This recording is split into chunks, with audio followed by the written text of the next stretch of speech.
Remembering the one and only Marilyn Monroe, her remarkable life, and her tragic death. I'm Jane Pauley, and this is Time and Again. The following program is brought to you in living color. Ladies and gentlemen, a good evening to you. This is Lowell Thomas in New York. The Beatles emerged off the And go, my fellow Americans! I'm Chet Huntley, your host on... We had 73 television cameras on Mayday Girl. President Nixon is actively... One small step for man. The label sex symbol is handed out pretty freely these days. Every starlet or Hollywood hunk with a few screen credits and an attitude seems to qualify. But the title belongs to one person above all others, someone who first stepped into the national spotlight almost half a century ago, and whose image, vitality, and beauty are still with us long after her death. She is Marilyn Monroe, of course, our subject tonight on Time and Again. Marilyn Monroe was the creation of a young woman named Norma Jean. Norma Jean Mortensen at first, after her father, who abandoned her, then Baker, after her mother, mentally ill and institutionalized, leaving Norma Jean to a childhood of poverty, foster homes, sexual abuse, and neglect. Norma Jean began modeling as a teenager, dyeing her hair blonde. She was soon spotted by a talent scout from 20th Century Fox, who signed her to a contract and changed her name to Marilyn Monroe. That was in the late 40s. Within a few years, Monroe was a huge star, an international sensation. Here she is in February 1954, at the height of her popularity, entertaining American troops in Korea. And we all lose our charms in the end. We're cut or pear-shaped, these rocks don't lose their shape. Diamonds are a girl's best friend.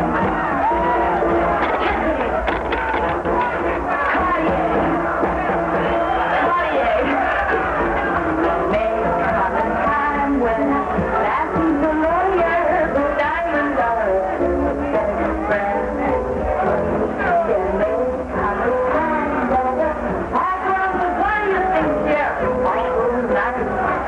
Get that I know so nice. He's your guy when stocks are high, but beware when they start to descend. It's then that those louses go back to their spouses.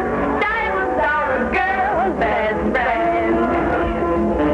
I've heard of affairs that are strictly platonic, but diamonds are a girl's best friend. That you must keep Masonic are better bets. If little pets get big baguettes, time rolls on, and youth is gone, and you can't straighten up when you fail. But stiff like a technique, stand straight and look me.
Won't regret it.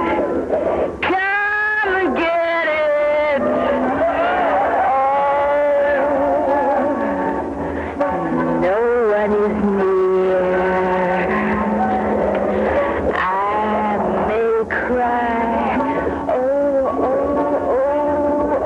Marilyn Monroe entertaining the troops in 1954, the year of her brief second marriage to baseball legend Joe DiMaggio. Monroe married her first husband in 1942 when she was just 16. Monroe's third husband was Pulitzer Prize-winning playwright Arthur Miller, author of The Crucible and Death of a Salesman. He was 11 years her senior. Here's the couple in July 1956, just days after their wedding. They had announced their engagement only 3 weeks before. So you met him last year, huh? Have you been engaged long? No, just a few days. How long ago did you decide to get married? I mean, is there a talk about it before the formal engagement? Well, a little maybe. Well, who proposed first? Well, I really believe he took the initiative, but we were both sort of talking at the same time. Simultaneously. Did you, When are you getting married, Miss Monroe? It'll be sometime between now and the 15th of July. Where, do you know? No, I'm not sure where. What are you doing on the 13th of July? I'll be flying to London. Work on the picture with Marilyn Monroe? Is Mr. Miller going with you? I hope you'll be with me, yes. That's where you plan to honeymoon? In England? Oh, yes. Miss Monroe, do you think your marriage plans are going to change your career any? Well, I don't think so. I mean,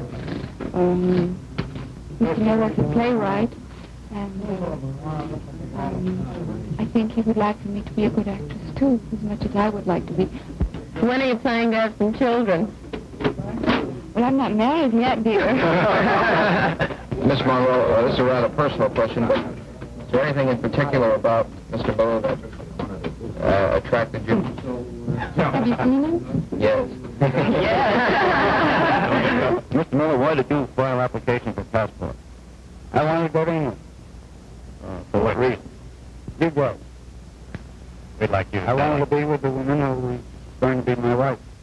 Marilyn Monroe? That's correct. When are you going to be married? I don't know right now. I haven't had a minute to think, but it'll be short. Where? New York or Connecticut. New York or Connecticut. You say shortly, you think within the month? Yes. Do you have her in mind for any particular party? Are you going to write a play for her? I wish I could, but I've never been able to write a play for any actor. If she fits into the character, you've got the job. Miller did write something for Marilyn Monroe, the screenplay for the 1961 film The Misfits, co-starring Clark Gable. 1 week after it opened, the couple divorced. The Misfits was Monroe's last film. When we come back, an unforgettable happy birthday to President John F. Kennedy, and one of Marilyn's first films, remembered by Groucho Marx.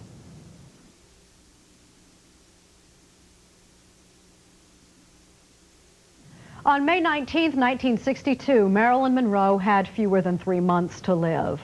She was just days away from being fired by 20th Century Fox for repeatedly failing to show up for filming of her latest movie, prophetically called Something's Got to Give.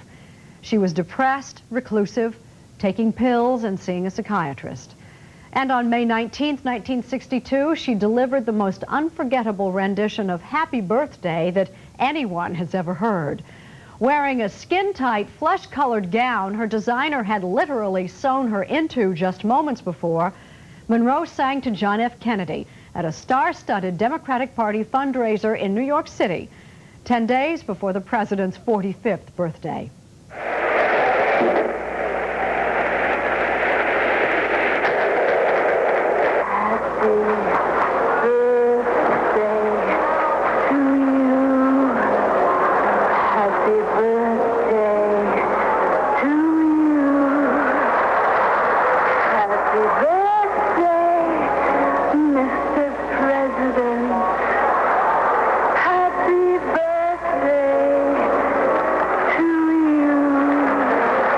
I got a telegram tonight which said, in honor of your birthday, I believe that you should get a rise in pay. Signed, Roger. And then it said, P.S. My birthday's next month. So, but we're grateful to them, to Bobby Darin, and to Miss Carroll, who was going to come, and to Miss Monroe, who left a picture to come all the way east, and I can now retire from politics after having had Happy Birthday sung to me in such a sweet and wholesome way. Rumors have persisted ever since the deaths of Marilyn Monroe and John F. Kennedy that the two were romantically linked. The truth may never be known. Monroe's birthday tribute to Kennedy came just days before her own 36th birthday. She was near the end of her career and her life. Let's return for a minute to the beginning of her career and one of her very first screen appearances at age 22, a bit part in a 1949 film called Love Happy. Monroe was playing opposite none other than Groucho Marx, who remembered the occasion vividly more than 14 years later. But I want to tell you about Marilyn Monroe. When we did one picture in which she had a bit, she got $100 for one day's work. You can imagine how long ago this was. And Lester Cowan, who was producing the picture, he called me up because I was going to do the scene with Marilyn. He called me up and he said, we should come over to the studio tomorrow to my office because we're going to try out 3 girls for the part in this picture. I think it was called Love Happy or something. A terrible picture. So I sat there with Lester and the 3 girls were there. I was introduced to them. And he says, now the first girl, walk. And she walked across from one end to the other. He says, very nice. He says, now the second girl, walk. And she did it too. And then the third one. He says, now you walk across. And he says, well, which one do you like the best? I says, you're kidding, aren't you? Now, how can you take anybody except that last girl? Well, the whole room revolved when she walked. And it was Marilyn Monroe. And she got $100. And then we quit shooting at 5. And she got $25 extra for going to a couple of gas stations. They were plugging some kind of gas or something, which was part of the picture or something. And she got $25 extra for, they took snapshots of her from 6 to 8 o'clock. She was a wonderful girl, really. A very nice girl.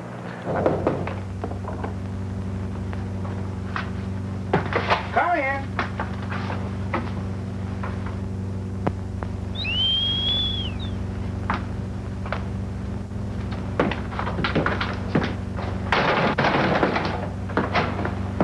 Is there anything I can do for you? What a ridiculous statement. Mr. Grunion, I want you to help me. I have a little sand left. What seems to be the trouble? Some men are following me. Really? I can't understand why. I advise you to leave. I'll take you down to the bus station. Oh, if I'm not back tonight, go ahead without me.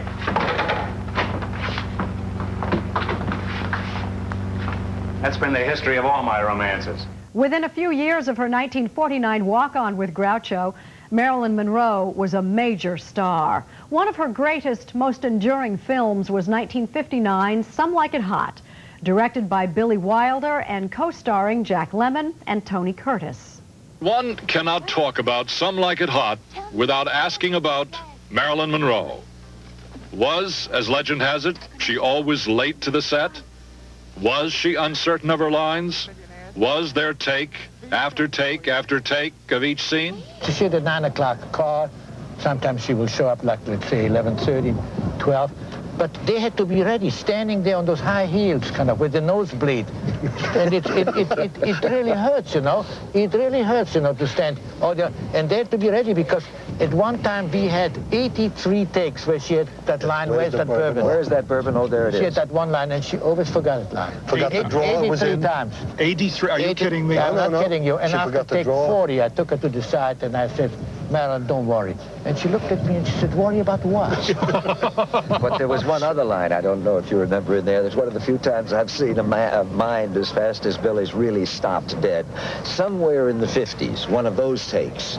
And all it was those 7 words. Where is that bourbon? Oh, there it is. That's it. And she kept not getting through it, and Billy gave her at least 500 different ways to do it. All of them were legitimate. I never saw a director come up with so many things. Finally, after trying all of these different things with her, Billy said, all right, now Marilyn, possibly, and she said, don't talk to me now, I'll forget how I want to play it. Well, I'll tell you, I have never seen a director stop dead like that. Fellow actress and friend Susan Strasberg remembers Marilyn when Time and Again continues.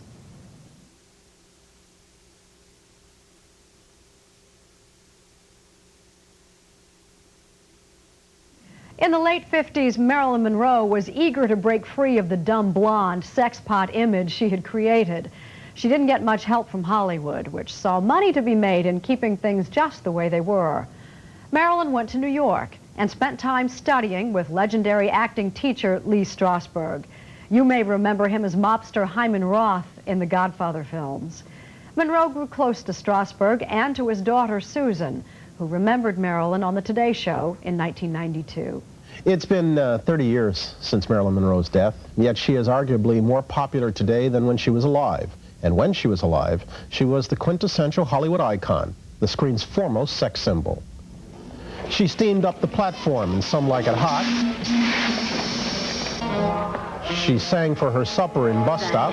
Oh, like magic has me in its spell. And in Gentlemen Prefer Blondes, she stirred things up as a gold-digging temptress. On the hand may be quite continental, but diamonds are a girl's best friend.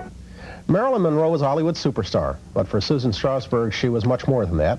In a new book called Marilyn and Me, Strasberg details the depths of Marilyn's personal problems. Marilyn was 12 years your senior, and you were just 17. 16. 16 when you first met. Just how much did she become a member of your family? Well, she became almost like the third adopted child. I have a younger brother. And she wound up sleeping. She would come over when she was desperate, lonely, or on pills when she needed to be held.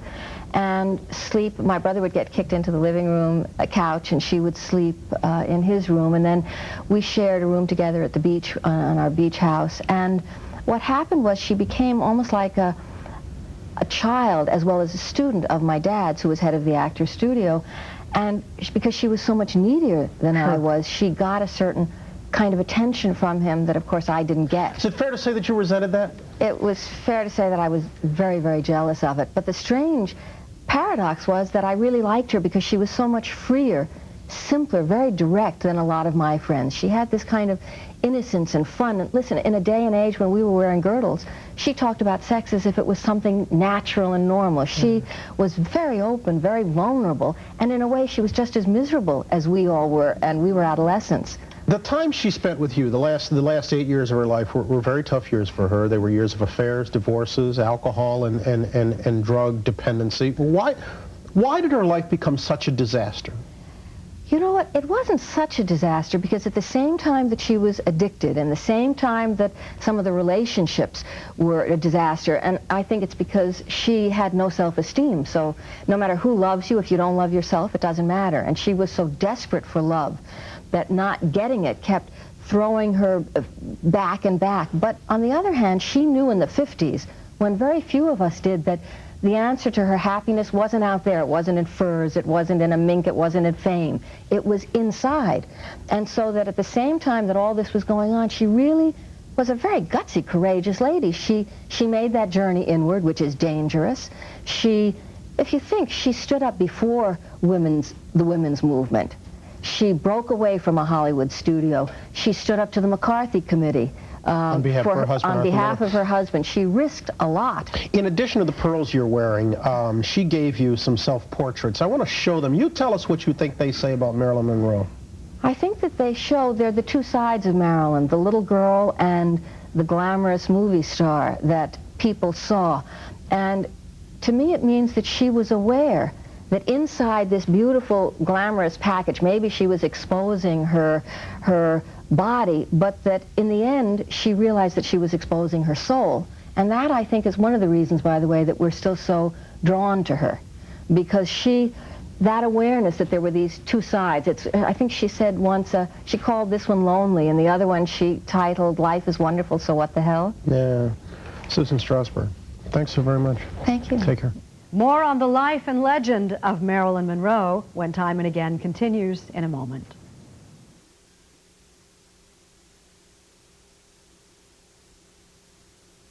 Welcome back to Time and Again as we look back on one of the most unforgettable figures of the 20th century, the ultimate sex symbol and a complicated, troubled human being, Marilyn Monroe. By 1961, the year of her last film, Monroe's once brilliant stardom had faded. She fought for recognition of her acting talent, struggling along the way with depression and drug abuse. She was hospitalized twice in 1961, released here on March 5th after a hospital stay of almost a month for what the public was told was simply a rest and a checkup. She was 34 years old. 17 months later, Marilyn Monroe was dead. What follows is a Monroe obituary filed just hours after her death on August 5th, 1962 by NBC's Elmer Peterson, painstakingly restored and seen here for the first time in decades. Marilyn Monroe had lived in seclusion in her rambling Spanish-style bungalow in Los Angeles. Last night, her housekeeper, Eunice Murray, noticed that Miss Monroe still had her bedroom light on at midnight.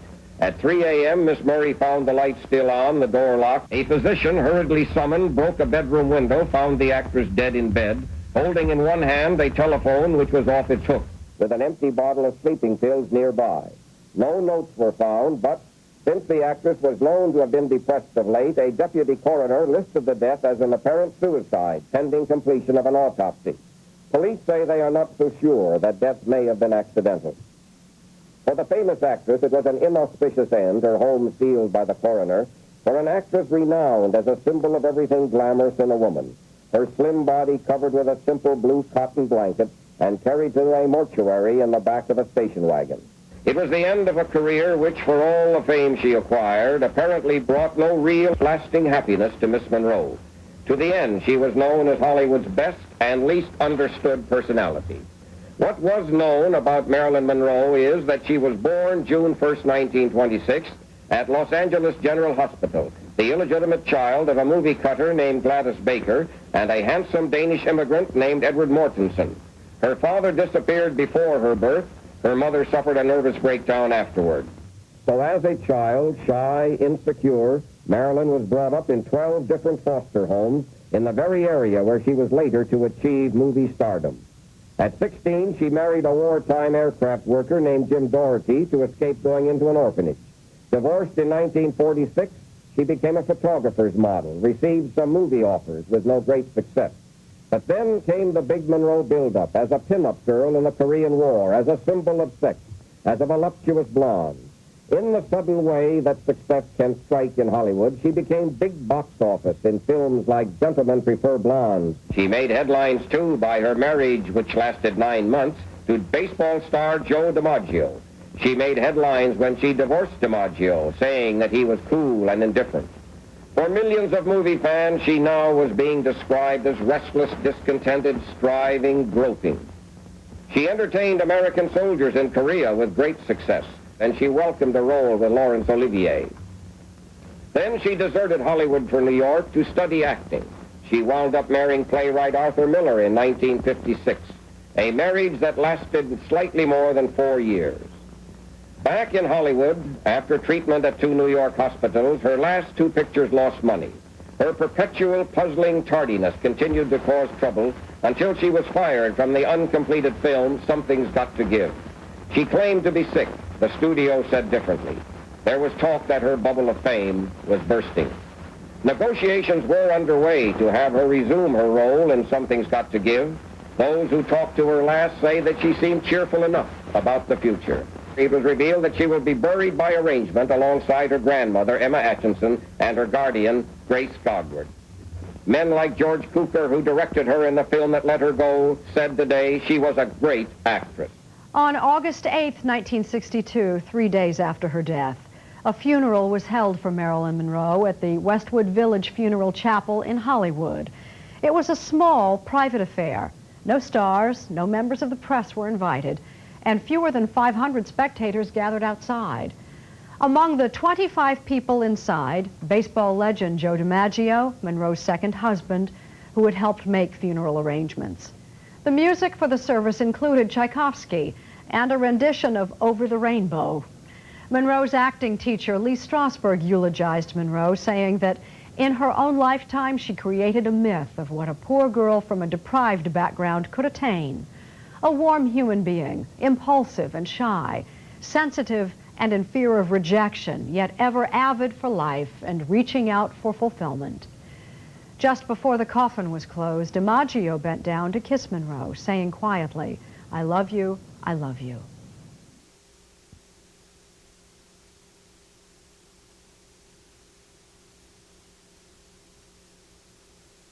It's been 31 years since the death of Marilyn Monroe, and yet millions are still fascinated with her life, her death, and the public image created and enhanced by her work in 28 movies, work that made her America's foremost sex symbol and biggest movie star. You kind of like that song, don't you, Mrs. Lucas? There isn't any other song. With all your heart, protect. This is a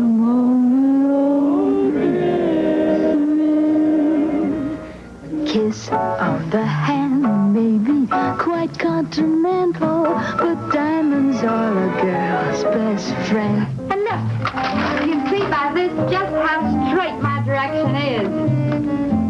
River Gulch is where I started, this is where I am now, and look where I'm going. Where?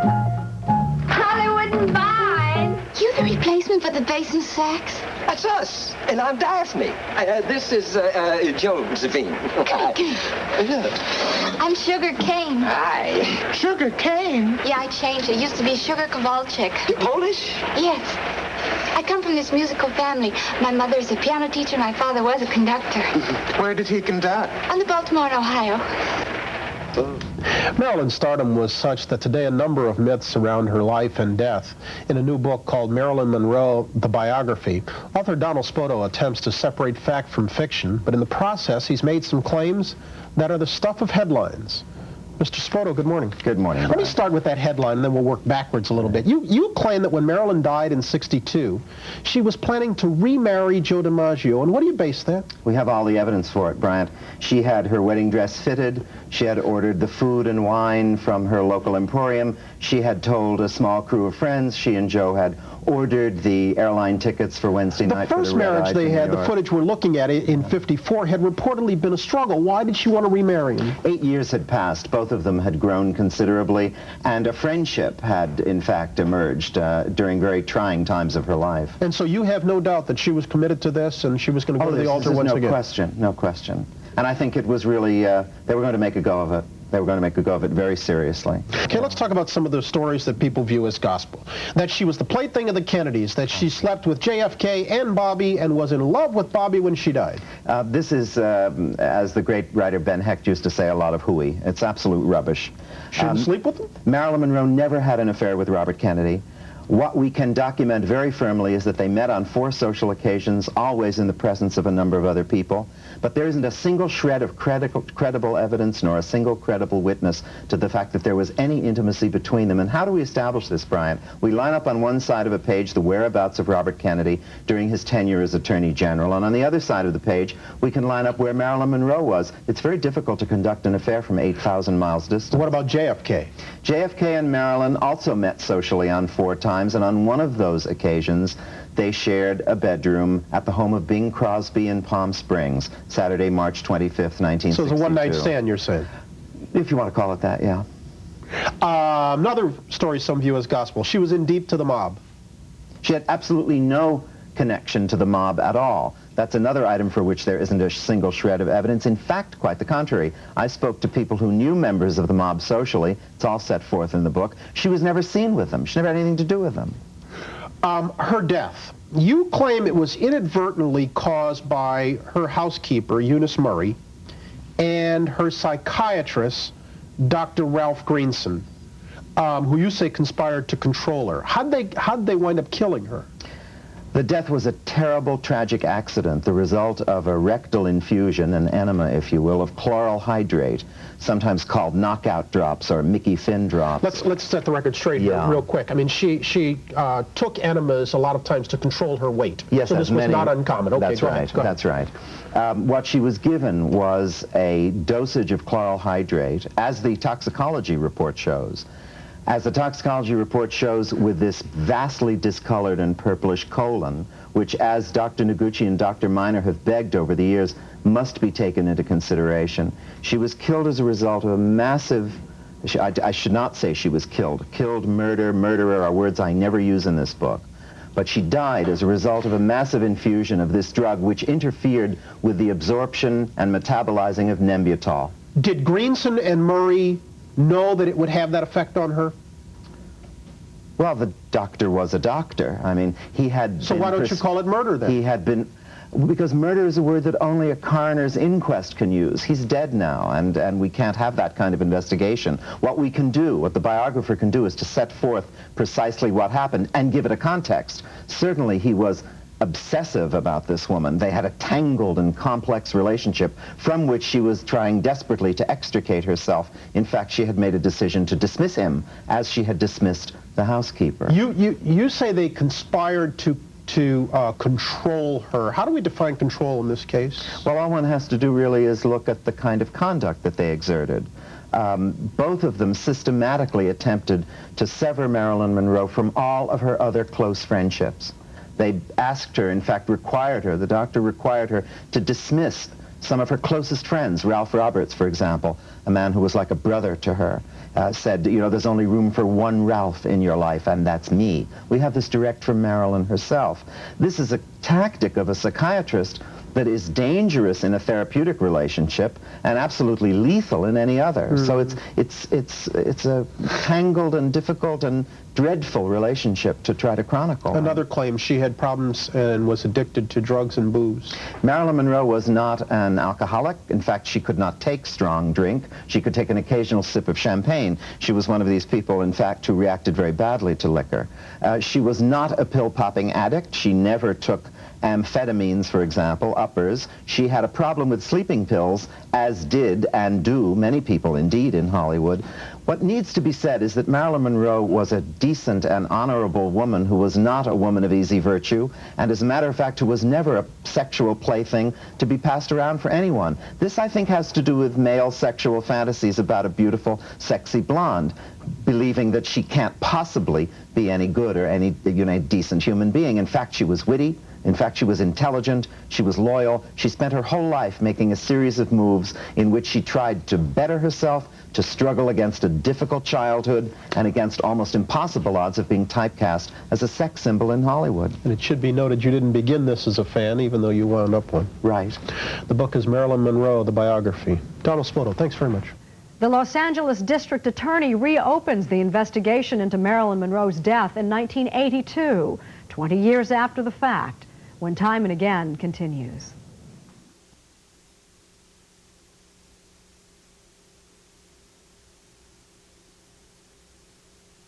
The Los Angeles County District Attorney's Office said today Marilyn Monroe's suicide in 1962 is being reinvestigated because of her missing diary and because of allegations that the death certificate signature had been coerced. Here's Heidi Schulman in Los Angeles. Los Angeles County supervisors called for the new investigation after a flurry of publicity given charges Marilyn Monroe was murdered. A private detective offered $10,000 for her missing diary, claiming it had information about government dealings with gangsters and a plot to kill Fidel Castro. Information he said she got from Robert and John Kennedy. Gossip linked Monroe romantically to the Kennedy brothers, and a friend who claims he read the diary says she was about to tell all when she died. That diary, I would say, would contribute greatly to her death. The detective theorizes someone in the CIA killed Monroe to keep her quiet. That's at odds with the coroner's report, which said she died from an overdose of sleeping pills. But news stories that a coroner's investigator said he was coerced into signing the death certificate prompted supervisors to call for a new probe. To me, after 20 years, it's time to clear up this case once and for all. An assistant district attorney is reviewing the information in the case, but he says that 20 years after Marilyn Monroe's death, it is so stale it would take huge resources to uncover anything new. Heidi Schulman, NBC News, Los Angeles. And nothing new was discovered, although speculation surrounding Monroe's death continues to this day. The late actor Robert Mitchum never had to speculate about Marilyn Monroe. He was a close and trusted friend who had known her since, well, let's hear Mitchum tell the story to today's Gene Shalit in 1983. I loved her. We were very good friends. Funny girl. Really funny. And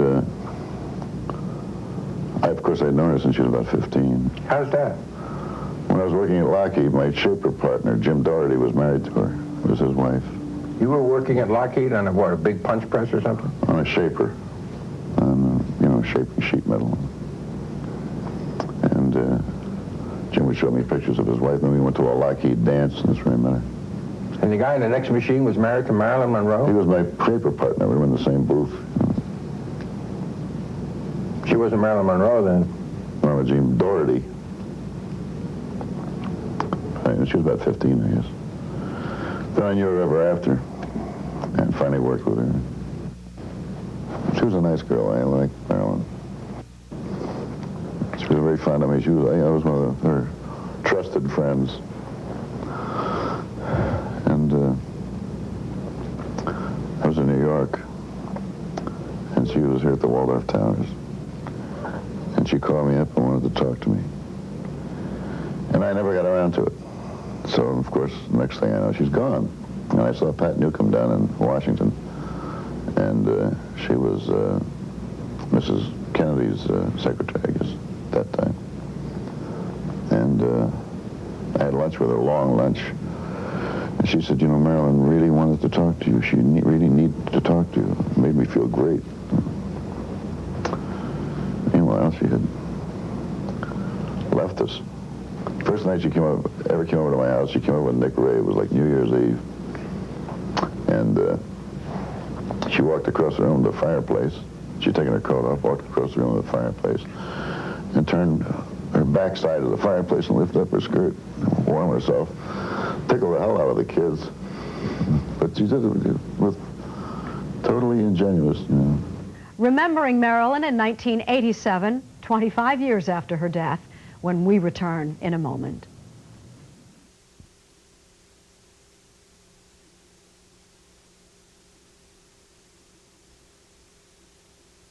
She was a star of such enduring brightness that 25 years after her death, her first name alone is enough of an introduction.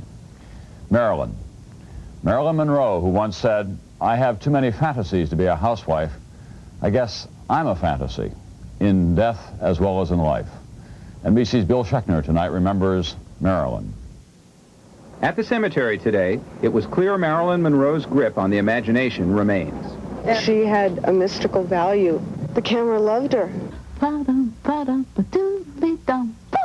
I wanna be loved by you just... She defined sex appeal for a generation, but it had a soft, silly side.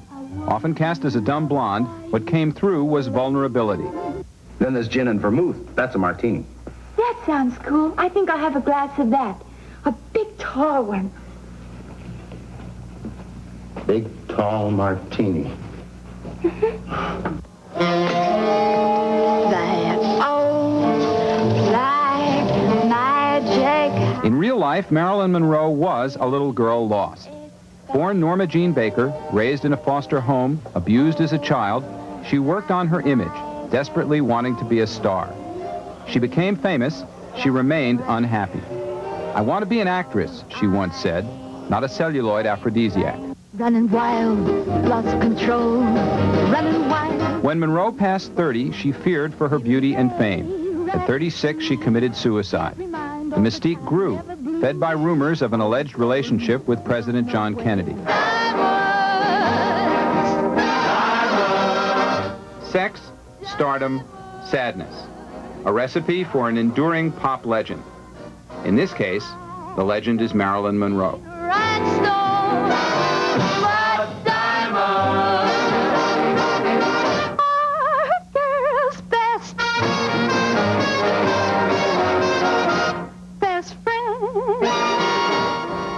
Buckner, NBC News, New York. Norma Jean Baker died on August 5th, 1962. She would be in her early 70s now, but her creation lives on, still young and sexy, still beautiful, complicated, and sad. Marilyn Monroe will be with us for a long, long time. That's Time and Again for now. Thanks for joining us. I'm Jane Pauley, and we're history. The thing I like the most is to become a real actress. And I remember when I was a kid, sitting in the front row at the movies on Saturday afternoon. And I would never come out of the movie. They'd have to come and get me, you know, I'd sit in the front row. And I think how wonderful it would be to be an actress and so forth. When they give you the eye, and just to show that I care, I will write and declare that I'm on the loose, but I'll stay on the square. I'd be lonely, but even though I'm lonely, there'll be no other guy. Though I'll be gone for a while, I know that I'll be smiling with my baby by and by.